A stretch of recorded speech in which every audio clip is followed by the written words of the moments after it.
Please subscribe our channel for future videos. Millions are marching across America. Not for a celebrity, not for a celebration, but to stop something they believe is destroying democracy. And the president's response? Crowns. Fighter jets. Mockery. This isn't just politics anymore. This is a battle over what America is becoming. And now to the No Kings protests. Millions of Americans from New York to Georgia to Texas and California and many other states and cities in between taking to the streets to protest the Trump administration's policies. It may be the largest one-day protest in the U.S. in more than 50 years. Here's ABC's Andrew Dimbert. Tonight, President Trump mocking the millions of Americans who took to the streets in peaceful protest on Saturday in what has been described as one of the largest single-day demonstrations in U.S. history. An estimated 7 million people gathered across some 2,700 No Kings rallies in cities from coast to coast, according to organizers.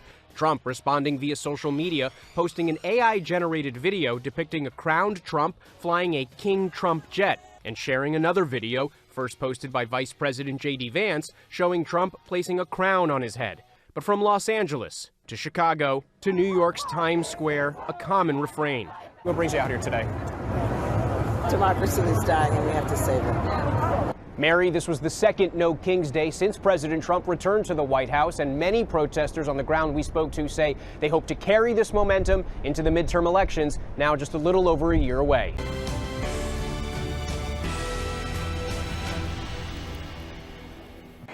I'm not a king. I work my ass off to make our country great. That's all it is.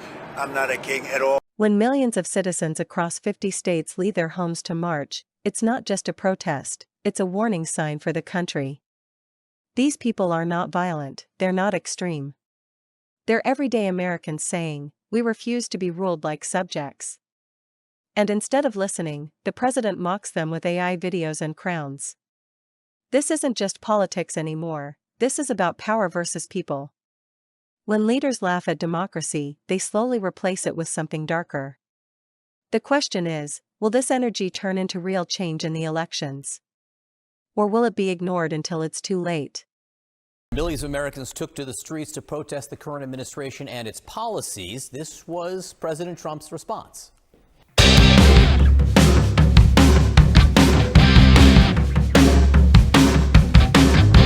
The AI-generated video features President Trump in a crown, flying a fighter jet emblazoned with King Trump on its side. The president then appears to dump raw sewage on protesters. This new wave of No Kings rallies, as they're called, boasted nearly 7 million attendees across 50 states. With us now, Republican strategist Doug Heye and former press secretary to then Vice President Joe Biden, Kendra Barkoff. Kendra, let me just start with you. What do you think these protests showed this weekend? Well, they showed that people are unhappy with Donald Trump's policies. You had more than 7 million people coming out in 50 states across the country. They are angry.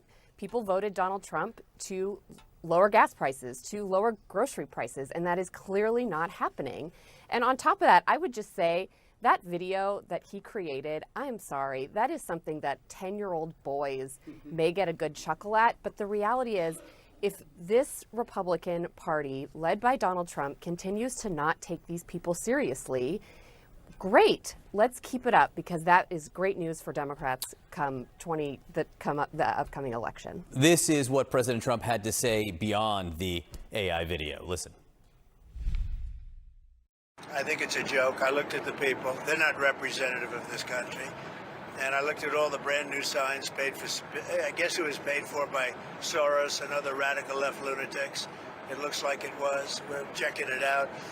The demonstrations were very small, very ineffective, and the people were whacked out. When you look at those people, those are not representative of the people of our country. Mr. President, besides San Francisco... By the way, I'm not a king. I'm not a king. So, Doug, you called them very small, very ineffective. I will note, I mean, we're just a few weeks before elections across the country here. I assume there is a risk to overstating the importance of these, but how much of a risk is there to understating the importance if you're Republicans?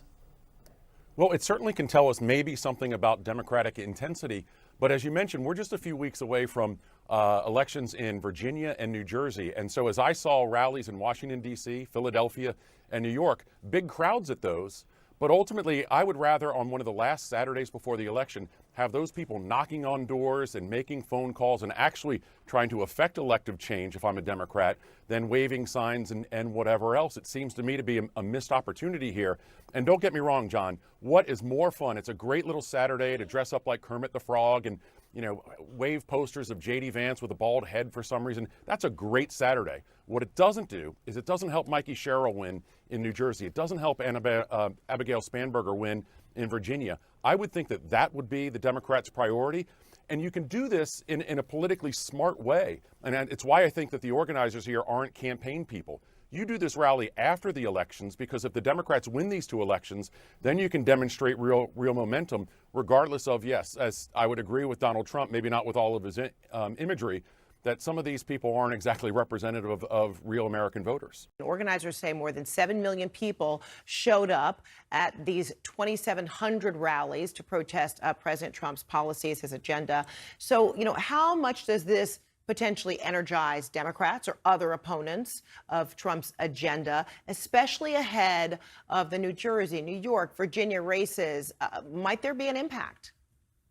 Yeah, well, look, I think, you know, there are two big problems Democrats had in 24. And I think the massive turnout at the No Kings rally suggests that one of those problems is on its way to being solved.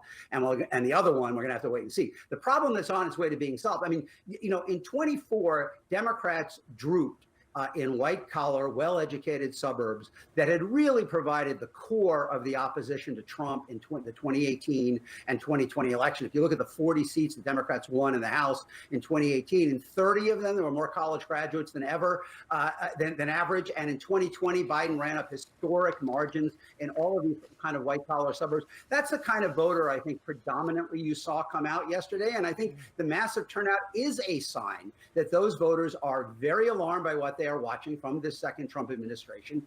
And they probably are going to turn out in big numbers. And we'll be watching in places like Fairfax County, Virginia, and Bergen County, New Jersey in November to see whether that's on track. And all signs are that it is. The other problem Democrats had in 24 was that their vote declined in a lot of heavily minority working class areas in inner cities. And that is probably less affected by the kind of issues that are motivating the marchers on the No Kings rally. I mean, these are voters who are really struggling to keep their head above water economically. So we're going to see in a place like Passaic, New Jersey, whether those voters are returning toward Democrats. But I do think, no doubt, the No Kings rally showed there's a lot of energy in these white-collar suburbs. And you're probably going to see margins that look more like 18 and 20 than 21 and 24 in those places. All fascinating. All right, Ron Brownstein, always great to have you. Thank you so much. This is where the real danger begins. One side sees millions of protesters fighting for democracy. The other side laughs, calls them fake, paid, or not real Americans. When leaders deny reality, they don't just reject facts, they erase the voice of the people.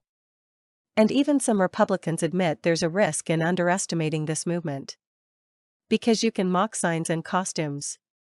But you cannot mock 7 million voters forever. Yet Democrats also face a warning: energy in the streets means nothing if it doesn't translate into action at the ballot box. Protests create headlines, but elections create consequences. And in a country this divided, ignoring the anger of millions, on either side, doesn't make it disappear. It turns it into fuel. The question now is, who will use that fuel to shape the future? In the end, this is bigger than Trump. Bigger than Democrats or Republicans. This is about power, and who gets to control it, the people. Or the throne. America was built on the idea of no kings. But today, millions are marching because they see the crown slowly coming back. History is watching. The world is watching. And the next election will answer one question. Louder than any protest sign, is America still a democracy? Or just a stage for whoever wears the crown? This story isn't over. If you want the truth they won't show on TV, hit subscribe, because the next chapter is coming.